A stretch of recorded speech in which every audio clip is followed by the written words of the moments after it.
I'm Emma Goss. I am a reporter. I write for the Jewish News of Northern California, as well as you'll see me sometimes on TV. I'm a freelancer at NBC Bay Area, but I've been covering the most important and horrifying issues facing our Jewish community locally for years, but really since October 7th, I've been drilling down into college campuses on the site of different protests, and I've really seen a lot in terms of the K through 12 schools and more broadly across the Bay Area, different acts of anti-Semitism and anti-Zionism. And joining me on this amazing panel, it's a media panel. We're going to be talking about not only the Israel-Hamas war, but the disinformation war we're facing here at home. Here we have Amy Albertson, a phenomenal Jewish educator and advocate. Yeah, she's also incredible on social media as an influencer. You should follow her on Instagram. We have Eylon Levy, who you heard from in the morning plenary. He is, yes, big round of applause for Eylon. He's the co-founder of the Israeli Citizens Spokesperson's Office. You're also the podcast host of State of a Nation, and we're going to go deeper into everyone's backgrounds and what we've done since October 7th a little bit later. And next to him, we have Marnie Black, who has decades of experience in PR and crisis communications, 13 years at AMC, and she is now the founder and CEO of the Global Jewish Communications Alliance. So we've brought everyone here today to talk about how we tell the story of the Jewish people, the story of American diaspora Jewry, of Israeli Jewry, of Israel, of Zionism, and what has gone so terribly wrong in telling our story, and how we can make a change, how we can get it back on track, how we can not be defined by how others are defining us, but really own our story and tell it well. And so the first question I want to pose for everyone here is, have we, historically, in context, have we been good at telling our story in the past? Have we had high points? Have there been good things that we've done to articulate to our children, to younger generations, to allies, to people outside of the Jewish community, who we are, what it means to be a Zionist or a proud Jew? Have we done a good job of that? And when did it start to unravel? Because I have a hunch that it wasn't October 7th. It might have been before then. Who wants to start? Ooh, start with an easy question. Yeah. So I think as a people, we're really great storytellers. I mean, we've had long histories of telling some of the greatest stories from the Torah through through Hollywood. I mean, we were great storytellers in Hollywood. I don't think that it's so much about our ability to tell stories. I think it's we've sort of lost how to tell our stories in the best ways and the best processes, and letting ourselves be data-led and using technology. We've just sort of forgotten to do all of these things over the last couple of years. The last couple of years. Oh, I would say, no, the last couple of decades. Okay. Yeah. First of all, I'm glad to be your token man on the panel, providing a little bit of gender diversity here. Yeah, thank you.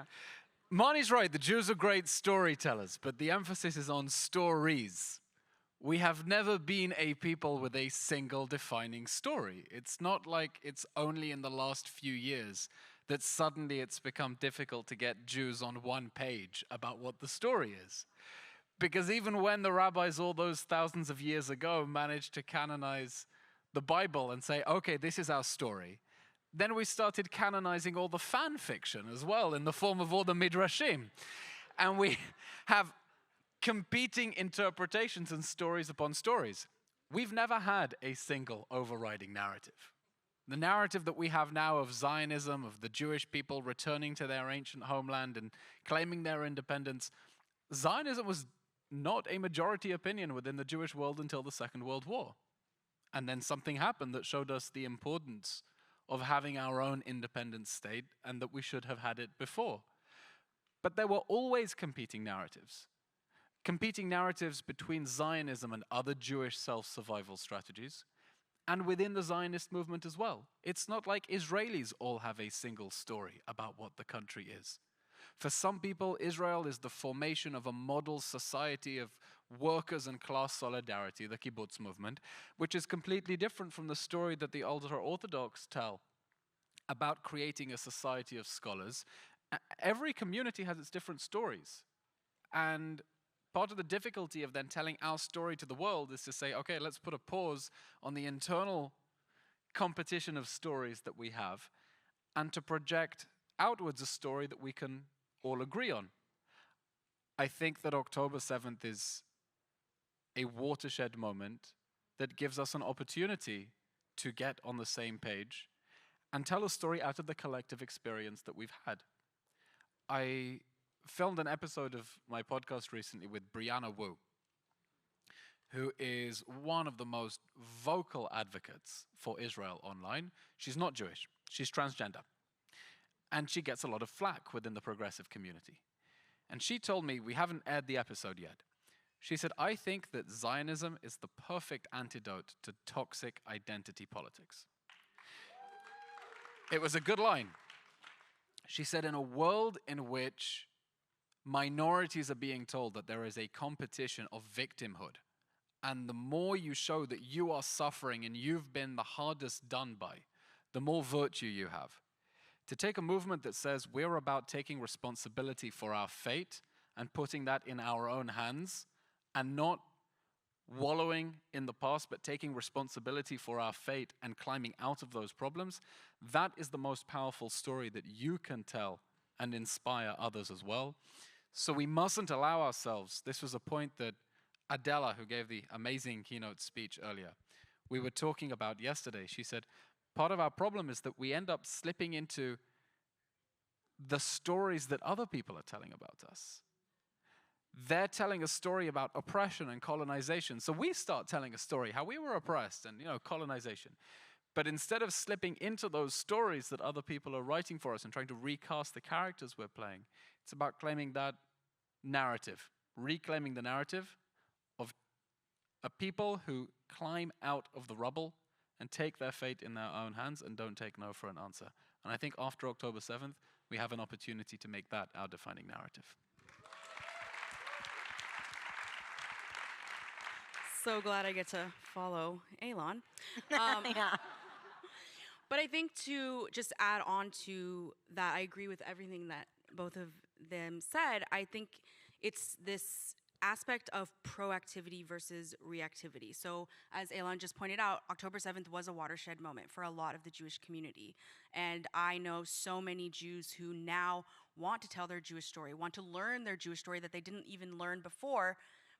But it shouldn't have taken October 7th, one of the most horrific events to our people, to happen. And I think that's a pattern that I've seen. I haven't been around for that many decades, so I can't speak to so many decades. But in the decades that I have been around, in the time that I've been in this work, whether it was on campus or it's on social media or it's working in Jewish organizations, we tend to be very reactive, and then we're already behind. And that goes from the grassroots of you as just a regular lay Jewish person, owning your identity, being proactive about it. I get messages from people that say, because of you, I felt empowered to go to work and tell them, I want to talk to my company about a Jewish holiday. Why didn't you want to talk to your company about that Jewish holiday before? Why didn't you want anyone to know that you celebrate Passover and not Easter, or Hanukkah and not Christmas? And so I think this is also something that we really need to work on, is through this moment, getting through this post-October 7th moment, which sadly we're still in, but we need to keep pushing forward and not just stop when it's over. We have to keep going and be that these proactive storytellers, and putting our stories out there, not in reaction to what people are saying about us, but what do we want to say about ourselves. Thank you all so much. Round of applause.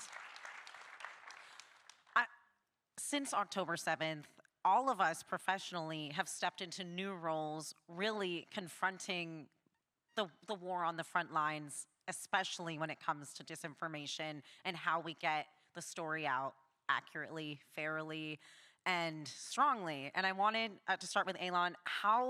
What role changed for you professionally? It was a big one. Tell us about what happened at October 7th today. Well, if we're on the subject of stories, who wants to hear a funny story? When October 7th happened, I was not a government spokesman.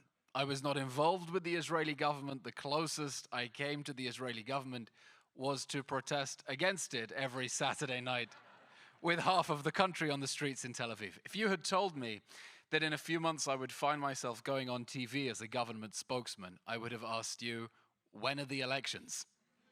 It would have been completely unthinkable. Completely unthinkable. But then the unthinkable happened. We were invaded. A terrorist army invaded by air, land, and sea, slaughtered 1,200 people, abducted over 250, including children in their pajamas. And everyone had to drop everything and ask, what can I do to contribute to the war effort now? And we saw that mobilization in the diaspora as well.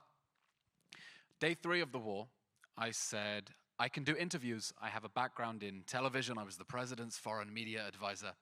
So I took a stack of books, put them on the living room table, put my laptop on top, took the bottle of protein powder. Haven't been to the gym since the war started, as you can see. Put it behind the laptop, put a lamp on top, took a picture, tweeted saying, hello, I'm a former advisor to the president, and I'm available to give interviews about what's happening in Israel. That was day 3, 4, and 5 of the war. Day 6, I get a phone call from the publisher of Netanyahu's autobiography. He says, Ortem Sela, he says, Elon, the Prime Minister's office doesn't have a foreign media department.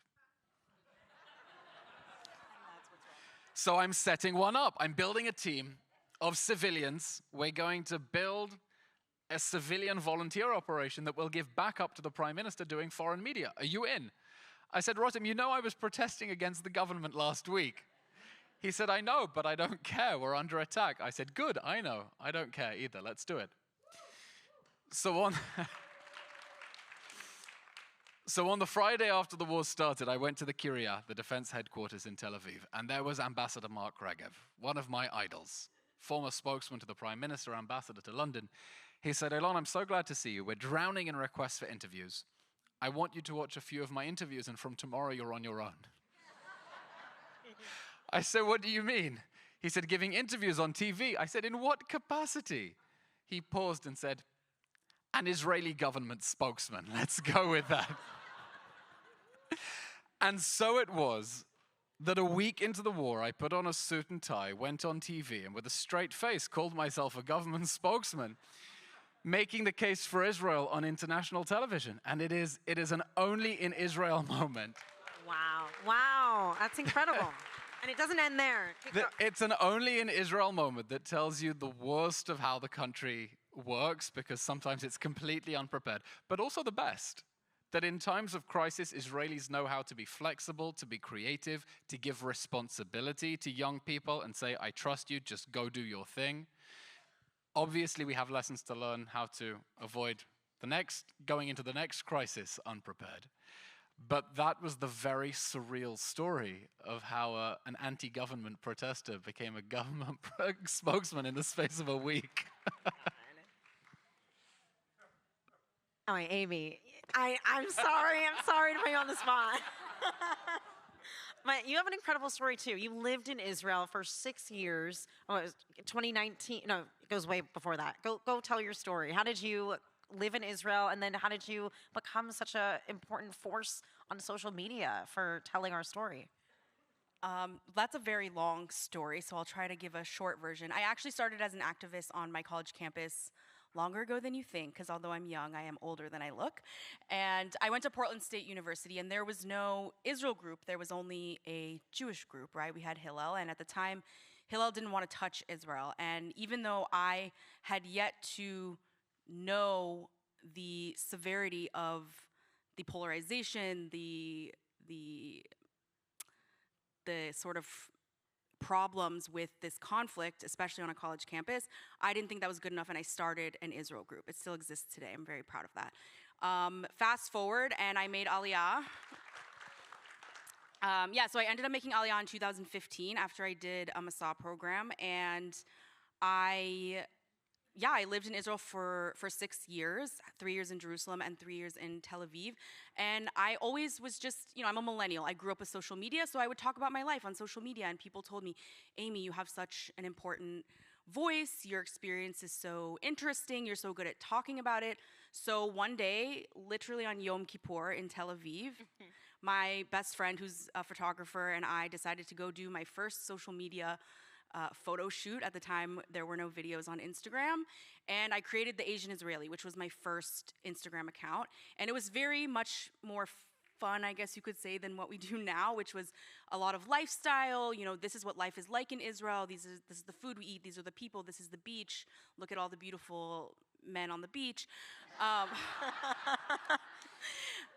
And eventually, long story short, during COVID, I ended up moving back to the United States. And in May of 2021, we saw in the last war, I saw this very palpable shift on social media in particular of such huge waves of disinformation, of anti-Semitism.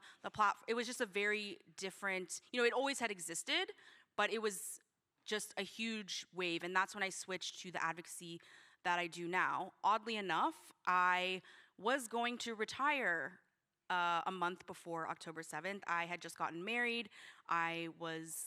Thank you. I hadn't posted it in a month, and October 7th happened, and I hopped on my phone. I hopped on a briefing with someone from the government about what was happening, and it's been full speed ahead ever since. Real quick, before we go to Marnie, is it hard to be on social media? Are you getting a lot of backlash? Do people enter your DMs and your comments spewing hate, or what's that like?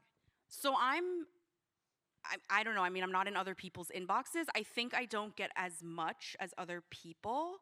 But yeah, I definitely do get a lot of things. But I am very lucky that I mostly get positive messages from other Jewish people or allies who are saying thank you or asking me questions for help and these kinds of things. But I will say, and this is a hard truth for people to swallow, that before October 7th, I actually got a lot more negative messages from fellow Jews delegitimizing my Judaism than I got from anti-Semites. Post October 7th, that changed. I think people, I guess, saw that none of that really mattered anymore, and I'm Jewish enough for them. And now I get more messages from anti-Semites. Wow.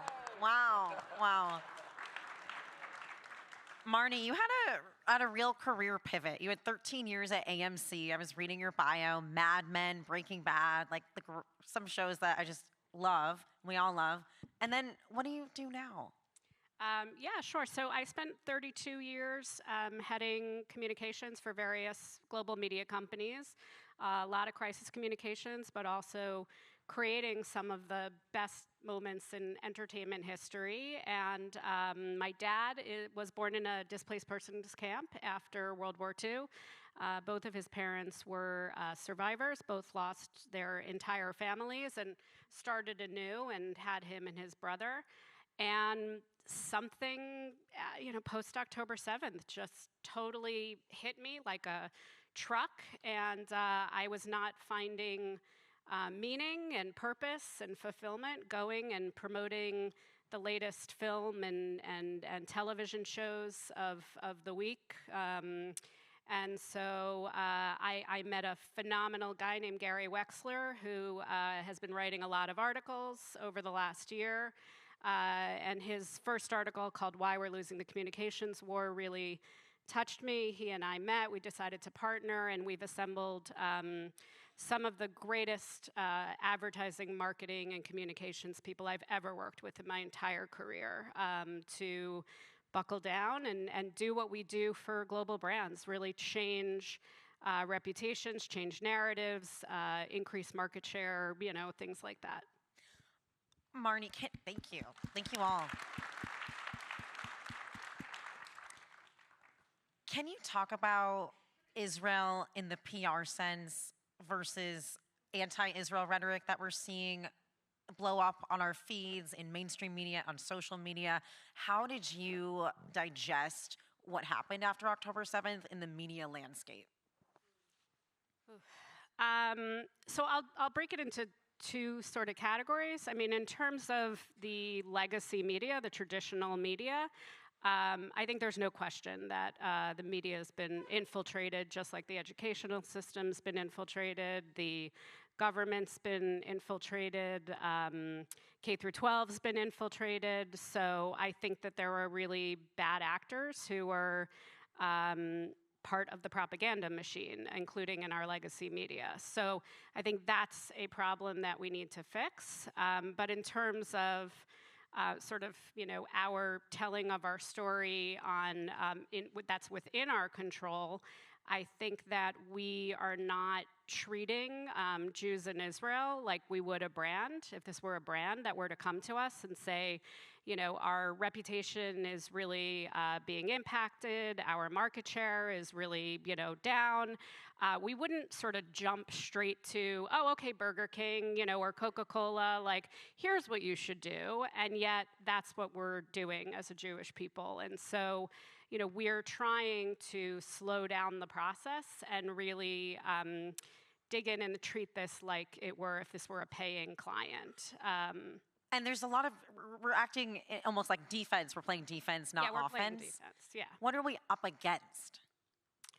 So, I mean, we're up against a propaganda machine. We're up against a PSYOPs operation.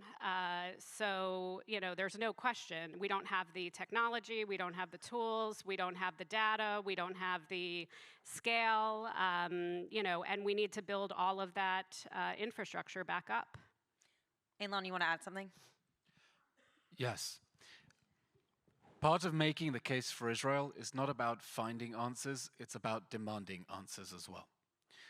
What do I mean by that? After October 7th, it was immediately obvious to everyone in Israel why we were fighting: to bring Hamas down and to bring the hostages home. And everyone understood that this was the most noble moral fight imaginable. By the way, President Barack Obama also said we have to stand by our allies Israel as they dismantle Hamas. It was obvious to him that that was what Israel had to do. The European Parliament voted in January for a ceasefire conditional on Hamas being removed from power and the hostages brought home. And we have seen malicious international actors who have played a very destructive role in this conflict.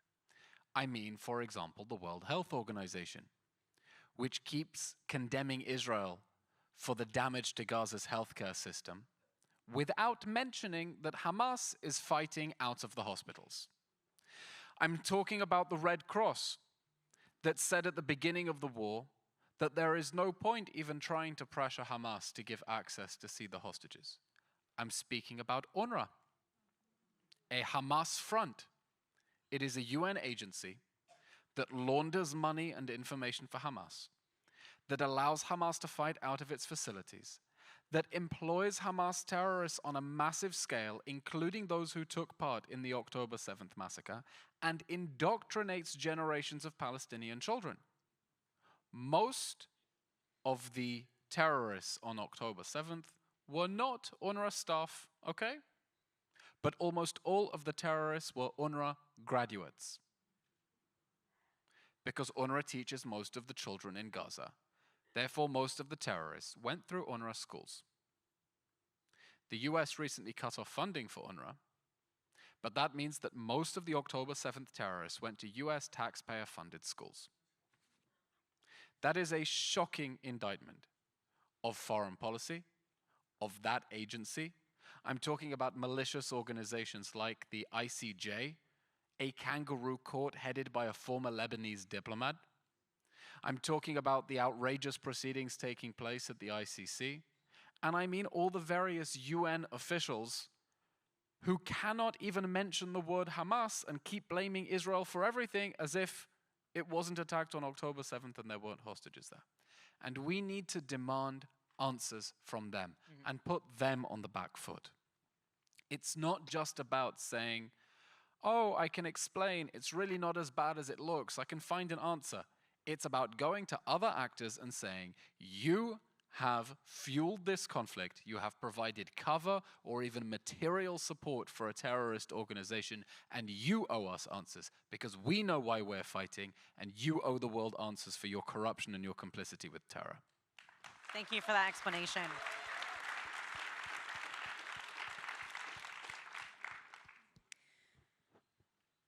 Just digesting all of, like, that was really good context in terms of what we're up against and what's fueling so much of this disinformation. And I want to dissect a little further before we start talking about actual ways that we can seek answers that you mentioned and seek some sort of realignment with our story. In terms of going back to what played out in social media on October 7th and every day since, what are the consequences here in the U.S. to American Jews, to Israelis, to people who support Israel? What are the consequences long term that we're already starting to see? Like, I'll name one: anti-Semitism, right? We didn't see the rise that we're seeing today out of nowhere, right? It comes from the targeted campaigns. Can we talk more about what's at stake for us here? I can start if you want. So one thing about social media is, well, maybe you don't know, but this is where millennials, but more importantly, Gen Z, right? We see this 18 to 24 demographic. If you look at a lot of whether it's the political polls about the elections, whether it's, all of the polls that ask people, do you support Israel? Do you support Palestinians? Most people in America actually do support Israel. They support Israel as our ally. They understand that Hamas is in the wrong, that October 7th was bad, all of these things. And the place where we see the difference is with the 18 to 24 gap. Why is that? Because they get their news and information from social media. So this is the impact we're seeing. We're seeing an entire generation who now is of voting age and are out in the professional world, are maybe becoming members of the government themselves and leaders. They're teaching our kids in school, and we are losing that gap. Do I have the solution for that? I'm not sure. In my opinion, I think we maybe need to go on to the next generation and prevent that generation from being lost. But yeah, that's definitely one of the biggest places where we're losing. So we just finished the largest and most comprehensive causal research study that's ever been done about Jews. We tested over 400 narratives to see what over time, over a 8-month period, could change someone's perspective from being anti-Israel and really anti-Semitic. And we saw real swings. We saw real narratives that work to change the narrative. We actually saw narratives, some of which we may be relying on as a community, that actually create a backlash. So I do think that we can change the narrative. I do think that we can change the narrative over time. I think that, we have to stop relying on facts. Facts are not resonating. They are not working in all of our research. We are arguing with a rational mind, and most people don't make decisions or form beliefs based on the rational mind. They form beliefs based on the subconscious mind. We now have a pretty good sense of what the subconscious thinks about Jews in Israel. So I think it's not pretty, is it? It's not pretty, but you know what? It's very movable. It really is. I have like a huge amount of hope, much more hope than I've had in 8 months. So.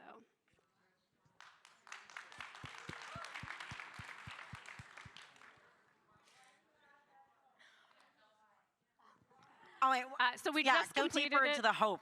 Yeah, no, we just completed it a week ago. We'll have the real findings compiled, I would say, by early December, and we plan to start sharing it with the community in early next year. What are some lessons learned, right? We're talking a lot about what went wrong, what we're up against, what's at stake, but now we can start to do the tikkun olam, to do the repairing. What are lessons we can learn from this last year that's going to carry us through to the next year and the years beyond, because we know that when there is a ceasefire, when this war eventually does come to an end, the social fracturing of the war will last longer than that. Things are not going to snap back to normal when this war is over. Please God, soon with all the hostages back home. We have a movement that has been energized and exhilarated by the violence of October 7th and by the radicalization they have experienced.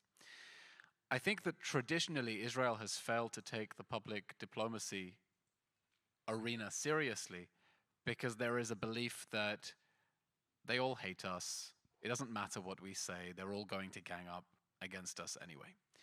And I think that's a terrible mistake.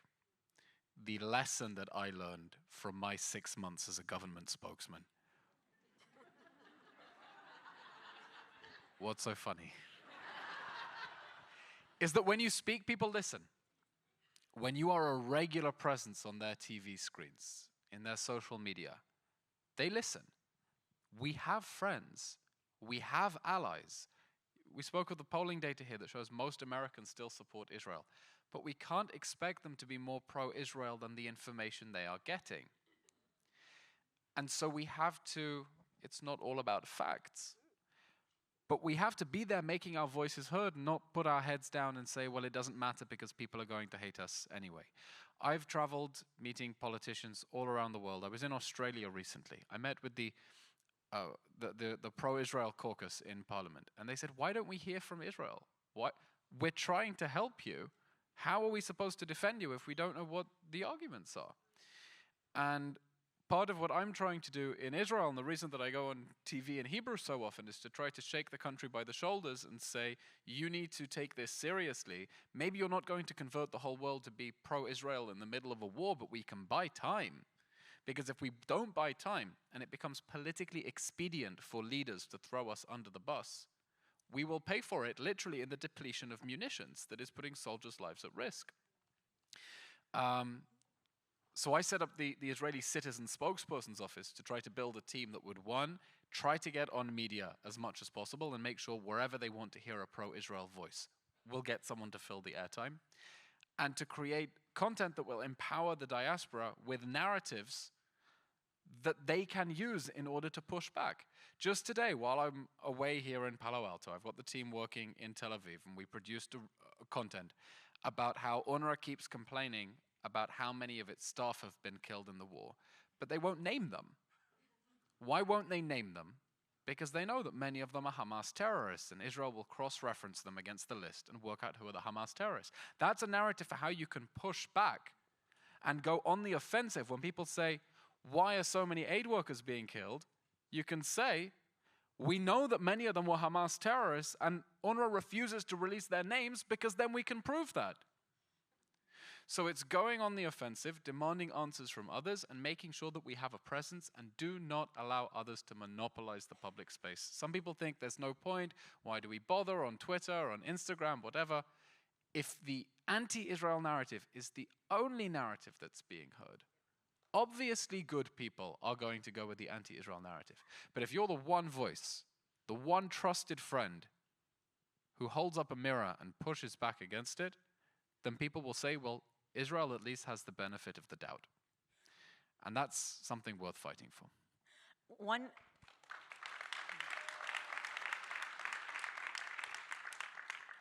I was reporting a story not that long ago in a town called Bolinas, California, and in my reporting there was a lot of graffiti around the town, and it was extremely anti-Israel. It was saying things like "Stop the genocide," "Zionist equals terrorist," all along the beach wall.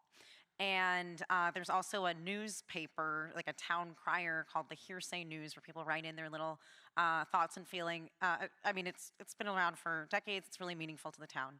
And someone was complaining in the Hearsay about why someone would take it upon themselves to cross out "Stop the genocide," because they're like, what, do you want me to be for genocide? And that was where the logic was lost, right? Because obviously that's not the answer, but I think that there's a lot of times where we would like to, I'm sure people in the audience would like to say, no, like we want to tell you the different story. We want to reclaim the narrative. We want to say, why saying the word genocide hurts us, is offensive to us, and why other terms are buzzwords that really hurt us. And yet when we do, there's like, well, so you support genocide, right? How do we arm people in this audience with the right tools, the right language to really get across what we're advocating for as Jews and people who believe that Israel should exist? I think it's really hard until we have a proactive narrative that we can tell. I think right now our narrative is we are not a genocidal people. We are not colonizers. We are not oppressors. So I think when we can have a data-driven, research-led, framework on what our proactive narrative can be to change people's perspectives, I think that'll really help. I also think we're not really, we don't have a strategy. We don't have like a business plan. We have a lot of tactics, probably too many. But we don't really have a strategy tying it all together. We need probably a collaborative ecosystem a collaboration of the willing, who are willing to work together and partner and, move in the same direction. We're not going to get everybody, like Elon said, we have a million stories. We're not going to get everybody swimming in the same direction. But I think if we can get a collaboration of the willing, and we've already seen evidence that there are a lot who are willing to collaborate together, more that are willing to collaborate than not willing to collaborate. I think we'll make some progress. It's always a mistake to reject the accusation against you because then you're just repeating it. Okay? We're not committing genocide. Well, why are you saying that? Maybe you are. Okay? You have to push back. On October 7th, Hamas committed an act of genocide. Hamas sent in a terrorist army to slaughter as many people as it could, as brutally as it could, and it was stopped only by the IDF. And in response, Israel is waging a campaign to bring down the terrorist regime, threatening to do it again and again because we are committed to never again. And anyone who is making this outrageous accusation against Israel is trying to provide political cover for the terrorist organization that is openly sworn to a genocide and the eradication of the Jewish people. But the other side has managed very successfully to throw out all the trump cards because there is no shame and no commitment to the truth, and all means are kosher in their war for the destruction of the Jewish state. But Marnie, I do want to talk to you later because I'm really fascinated in this research that you've been doing. And this is part of the value of conferences like these, because they bring together people from around the world who've been working on the same project and the same problem, and weren't talking, and suddenly realize that we're trying to solve the same problem and need to pool the same resources in order to scale up and have that effect.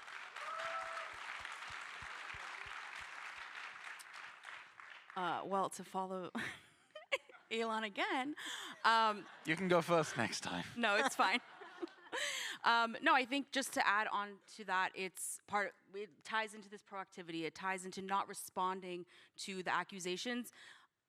I come from a mixed family, and I'm in a mixed marriage, and I interact with a lot of non-Jews. And I think that's something that Jewish people sometimes don't realize, is that most non-Jewish people either don't know a Jewish person or don't know that they know a Jewish person, and therefore anything they know about the Jewish people is probably anti-Semitic. And once they are confronted with a real Jewish person, they are like, oh, you're not a genocidal war maniac. Where are your horns? Yes. How do you hide them so well? And I think so, one thing is humanizing ourselves, and part of that is being unapologetic and not coming into conversations where someone comes to you, you're not a government spokesperson. If someone comes to you as a Jewish person and they want to have the argument about the war, you can say to them, like, I'm happy to talk to you. We need to come to them as Jewish people, which is not based in war. That is not our main narrative. That's not the crux of who we are. We are people who love life. We love joy. We have so many simchas and amazing and beautiful traditions, food, music, history, diversity, all of these things. And those are the things that we really need to bring to the forefront instead of constantly just responding to every anti-Semitic incident, every claim of genocide, of colonization, of all these things. Obviously, fighting those narratives is very important. But as Marnie just said, facts don't really seem to sway people. And I think everyone wants to dehumanize the Jews. That's a huge piece of the propaganda war against us. So we need to humanize ourselves for people. And the best way to do that is to be a Jewish human everywhere you go, whether that's on your social media, in your workplace, in your school, wherever it is, and continue to be like that and let everyone know, hi, I'm so-and-so, I'm in this room, I'm a Jewish person. If that's a problem for you, let's talk about why that's a problem for you. And don't let people make you feel ashamed of who you are, that you need to answer for the accusations because you know that they're not true. And that's not your personality. That's not who you are as a Jewish person. Let them know who you are as a Jewish person. Can I add something? No. Yeah, go for it. An excellent point, but do not fall into the trap of saying, okay, we're going to be proud about our Jewishness, but our Jewishness has nothing to do with Israel, okay? There's the Jews and there's Israel, and we do Bagel and Lox and Woody Allen and Seinfeld and whatever. We have nothing to do with the Shakshuka and the Sabich and Idan Reichel and any of that stuff happening there, okay? Because there is a movement now of people who think they are being the good people by saying, oh, there's Israel and there are the Jews and you mustn't conflate them. They're giving you an out. But what they're asking you to say is, you can only legitimately be Jewish if it has nothing to do with all that Israel stuff. With the Israeli culture and cuisine and music that have come to define what the modern Jewish experience is, if you cut off connections to the youth movements and the experiences in Israel with the rabbinical institutions in Israel and the institutions of higher learning, if you agree to hold a conference, you can forget about holding a conference about Zionism. And to bring Idan Reichel or some other Israeli artist, they're offering you an out of conditional acceptance and saying it's okay to be proud about your Jewishness as long as it has nothing to do with the Jewish homeland or, half of the Jewish world. So part of being proud about our Jewish culture and putting it out there is to emphasize that connection to Israel and to be unapologetic about it and not to let the haters dictate the terms of your acceptance in American society. I just want to add a caveat to that. I think, on this point, and Zach this morning said, there is no separation between, we say Jewish or we say Israeli or we say Jewish and we say Israel. To me, there's no separation. That's the caveat here. And if you want to find out how to show up in a room Jewishly, go to Israel and learn from Israelis. I went on a birthright trip. It was my first time to Israel. And we had this activity where we had to tell each other our first Jewish memory. And I was paired with one of the Israeli soldiers, and he said... His bris? No. He said, I don't understand the question. I'm a Jewish man. I live in Israel. Every moment of my life is Jewish. All of my memories are Jewish. If you're talking about it in what I think the context you're talking about it, which would be sort of this diaspora mindset, where you're only Jewish when you're doing a Jewish thing, going to a synagogue, at a Shabbat dinner. He's like, I guess my first Jewish memory would be when my dad forced me to go to synagogue on Yom Kippur, and I hated it. But that's inaccurate because I love being Jewish. And in that moment, I had this sort of switch in my mind that he reminded me that we are not only Jewish when we are doing Jewish, you are a Jewish human being every single second of your life. And so on that... Thank you, Amy. Yeah, so that's how Israelis taught me to be Jewish. We've given the audience some homework in terms of what it means to walk out of this room and be proudly, unapologetically Jewish and to tell our story and to confront things that make us uncomfortable. What about higher level institutions or people? What is the call to action in terms of ways to reset, to regain control over how we tell our story? I would say don't assume that you know how a non-Jew thinks about us. Be curious. Try to be in as many places and spaces with non-Jews to really have those uncomfortable conversations and really understand that the narratives that might be working in our community are likely not working outside of our community.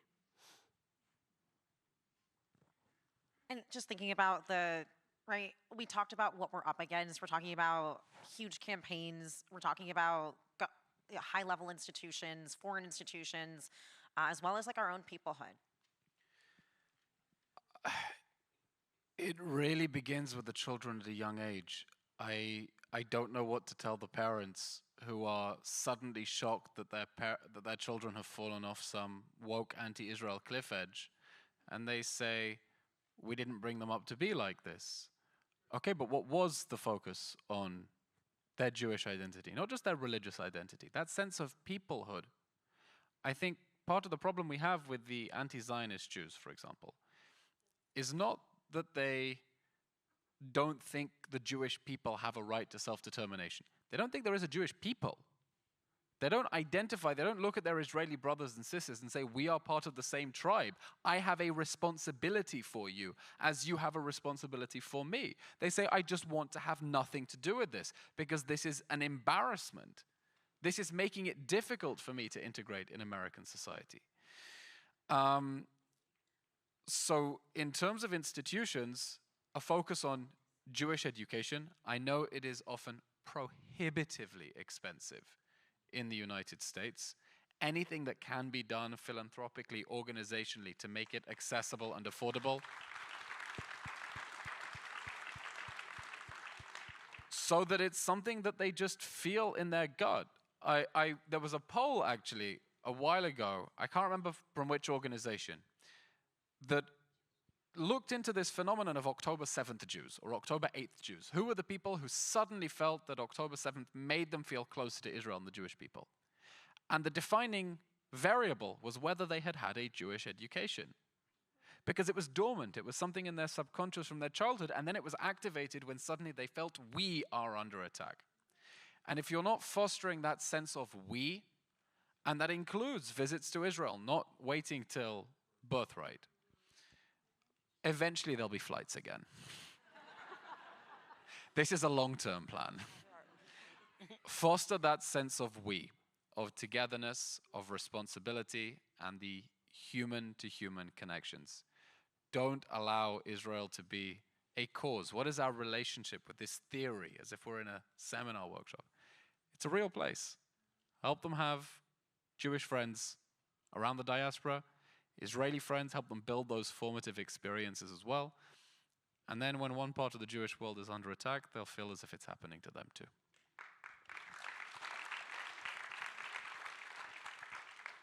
Yeah, I also find it really helps to consume media and information from people I don't necessarily agree with or I have polar disagreements with, just because I usually am able to listen deeply and actually come out with one thing that we can agree on. And from there, if it's a kernel of something that we both have in common, we can both see that this is the truth, then we can actually get to a closer place of understanding. I don't know if that's ever been an experience anyone else has had, but in terms of like, is there hope of changing anyone's mind who's been pulled in, especially on a platform like TikTok, isn't even worth getting out on a platform like that? Or has it become too toxic? Have people entered their information silos and they're not willing to look? Are we only looking for people whose minds haven't yet been formed? Or can we actually hope to change anyone's mind in the future? I think we can change people's perspective. I don't necessarily know that social media will be the only place to do that. I do think that we moved into a sort of confirmation bias world where you go to social media to have your perspectives validated. But I do think that there are many other places and forums where we can change perspectives, and I do think repetition will be key. I think that social media, as much as, that's my job, that's where my whole life is, that's where most of my activism happens. But I think we need to remember the human to human interactions. So a lot of times we know that most people are in an echo chamber, and this is something I think about every day when I post. Am I just speaking to an echo chamber? But I know that when I speak to my echo chamber of 30,000 people, they are then going out into their real world lives and having one-on-one conversations, and that's where the most powerful change happens, I think. And so I want everyone to remember that that's what you can do. So you don't have to be the social media person. And maybe on TikTok, I don't know, I think they should get rid of it. But You said you think they should get rid of it? I mean, I think TikTok is too far gone, personally. I wouldn't be mad if they did ban it. But I think we have to remember that we, as much as people do exist in these worlds of digital media, we are still humans that do interact with each other, and that's where you're going to make the most difference. So it's that ripple effect of getting back out there to talk one-on-one with someone, to invite them out of that echo chamber. I think that's something that's really important to remember. Yeah, you have to take it offline. It is you. not a question of seeing a post you like and hitting share on the story to your 300 Jewish friends and saying, I've done my work. It's about taking it offline and having those difficult conversations. And I hope you're right when you say that you speak to your echo chamber of 30,000 people, which is a nice echo chamber. But that you speak to the echo chamber and they're all going out there and speaking with their neighbors. I'm not sure they are. I think that's part of what we need to encourage. Go have the difficult conversations where you are taking a risk that that person will not want to be your friend anymore. You have to stick your neck out. Because if you keep your neck down, things are only going to get worse. Sometimes there will be pushback. Sometimes someone is just waiting for someone to speak up and be the first person to say it, and that person is going to be you. And no one else is going to reach your colleagues to provide this counter-narrative other than you. So I really would encourage people to take the information that they get from trusted sources online. It's what we're trying to do with the Citizen Spokesperson's Office and creating this content in order to empower you to speak up, but then also to give you the motivation to take that information, go to your neighbors, your colleagues, your friends, and have those difficult, awkward, uncomfortable conversations, because no one else is going to do it, and otherwise you're just going to leave them at the mercy of whatever propaganda machine is pumping poison in their brains now. I would also say that as much as possible to not have sort of facts-driven arguments with people, but really talk about how this is impacting you emotionally, how it's impacting your family, how your family history is contributing to how this is impacting you today. As much as we can make it emotionally resonant, it just helps it's so much. Such an important point. I was just last week in Israel speaking at a conference of business leaders, and they said, what can we do as people who are going around the world and meeting people? What can we do to make the case for Israel? And I said, it's not just about the facts.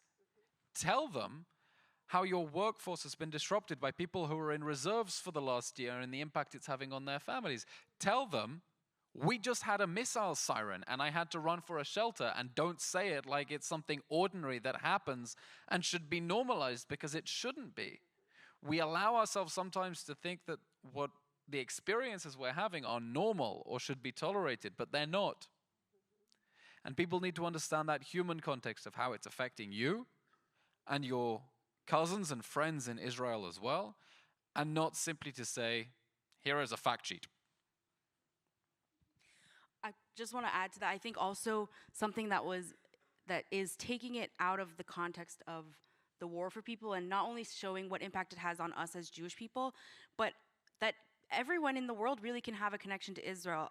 There was a student at the opening plenary, I'm sorry, I forgot his name, he goes to Harvard, he's one of the— Charlie Covet. Charlie, yes. Charlie mentioned how at Harvard they brought in Israeli business people and entrepreneurs, and they got 400 students, half of whom weren't Jewish, to come. Why? Because they saw something that was in it for them, and now they have this positive connection with Israel that has nothing to do with the war. And if you're in the medical field, if you're in psychology, if you're in literally any field, because we know Israel has touched every single thing in amazing ways, you can find that connection. Of course, you're going to have those people who are just so staunchly against it, they don't want to touch it. Good for them. I don't know what kind of medicine they're going to get for themselves when they get sick, but or what phone they're using. But I think it's also really important. Or beepers. Oh, wait, those are Israeli made as well. He said it, I didn't. But I think that's another really important thing, is to not only, you know, the humanization of ourselves, but also Israel is not just important for the Jewish people. We say this corny line that Israel is the beacon of light, the light amongst the nations, but it truly is. It has made a huge impact on this world, and people don't know that. And when you tell them, a lot of them are really amazed to hear it and, you know, thankful for their iPhone.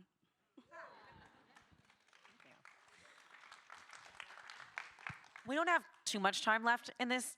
We've had a great conversation, but I wanted to go back to like the topic of today's discussion, which is we're the people of the book. How are we struggling to tell our story? And going back to the Jewishness of ourselves, and especially in American Judaism, what are your closing thoughts each on just, we talk about let's be proud Jews, let's be humanizing, let's go out and spread our message. It's not that easy right now. It's really hard to be proudly Jewish. It's really hard to be proudly Jewish in the K through 12 systems, to see different curricula that are coming out that are not friendly to Jewish history or completely erase it. And then going on to college campuses, it's a whole other story. So I want to leave people with a sense of action, but also like realism. Like, we want to be proudly Jewish. How do we do that?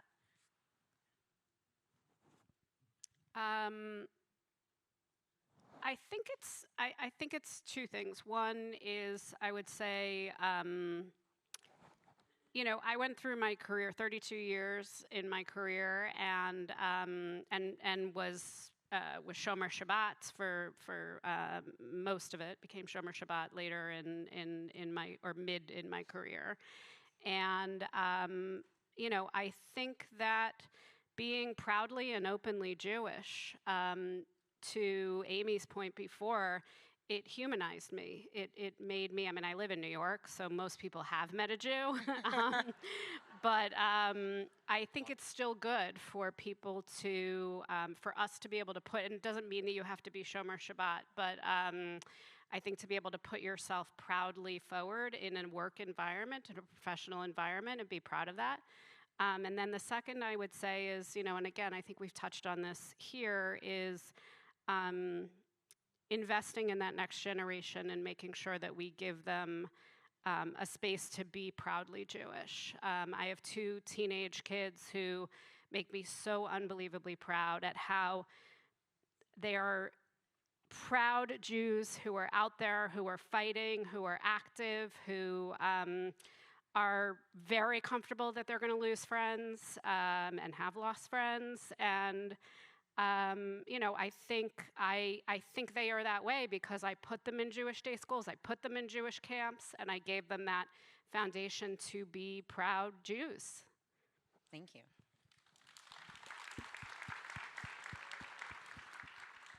I'll say two things.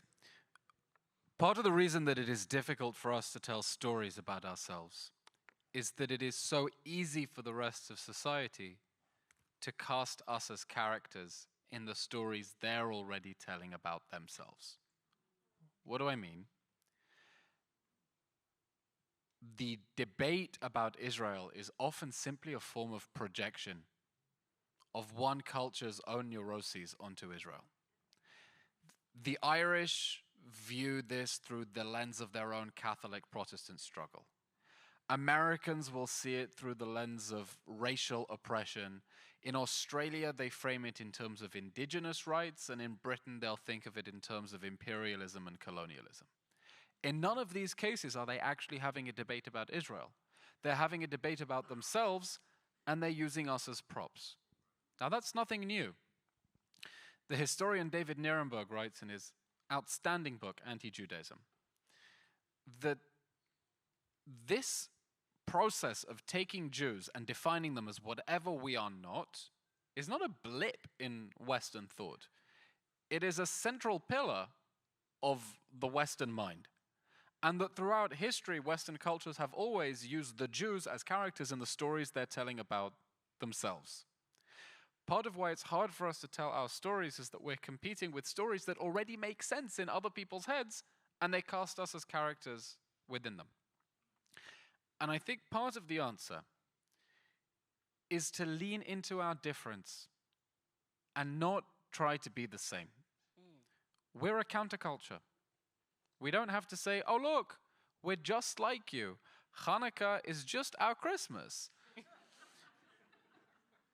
It's about leaning into what we, as the world's eternal dissidents, have to say to the world by speaking truth to power. When I went to visit Harvard recently and filmed an episode of the podcast with Rabbi Zahi, the head of Harvard Chabad, he said they have, study sessions in the Chabad house of Harvard that bring in non-Jews as well. And the sort of debate that they have there, where they pore over texts and have an open debate, is so alien from the kind of academic activity that happens in the university that is increasingly doctrinaire, based on groupthink. And he said, part of the Jewish mission in the 21st century is to help the West think for itself again, and foster open, difficult debate, l'shem shamayim, for the sake of the heavens. So I would say part of what it means for us to reclaim that Jewish pride and go out in the world is not to try to say, look, we're exactly the same, just with a Yiddish twang. It's about saying we as a people have something special, a special perspective to offer you that is going to improve our collective experience and our broader society.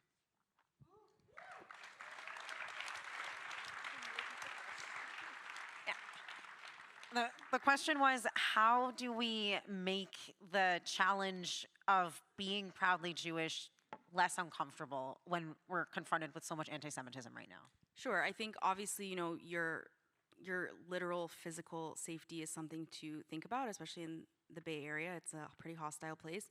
But I think ultimately, the way that I felt most empowered, and is something that I always tell to my followers and seems to work for a lot of them as they give me that feedback, is, and I think a lot of different speakers throughout this whole conference have said this, is learning your own story, learning our people's story, but really get in touch with what does it mean to you to be Jewish? There's so many ways, and it's not only like, oh, I go to synagogue every Friday or Saturday or whatever. It's think about all of those things for you personally. What are your personal experiences with Israel? Why do you love Israel? I know everyone in this room loves Israel, but could you articulate that to someone? Really think about those things and take that out there with you. When you know who you are and where you come from, you will feel stronger, you will feel empowered, and you have nothing to be scared of. And I think that's the first step that you can take, is get in touch with your Jewish self and figure out what it is that when you're going out to teach people what kind of Jewish human you are, that you actually know what kind of Jewish human that you are. Thank you. And I'll just add that being informed is also a huge confidence boost when you're able to talk about current events because you are well-read, because you're up to date, because you're reading factual information, because you've cross-referenced it with other things, so that you're not just taking what you're seeing at face value, is really empowering on its own too. Thank you all for being such an amazing panel.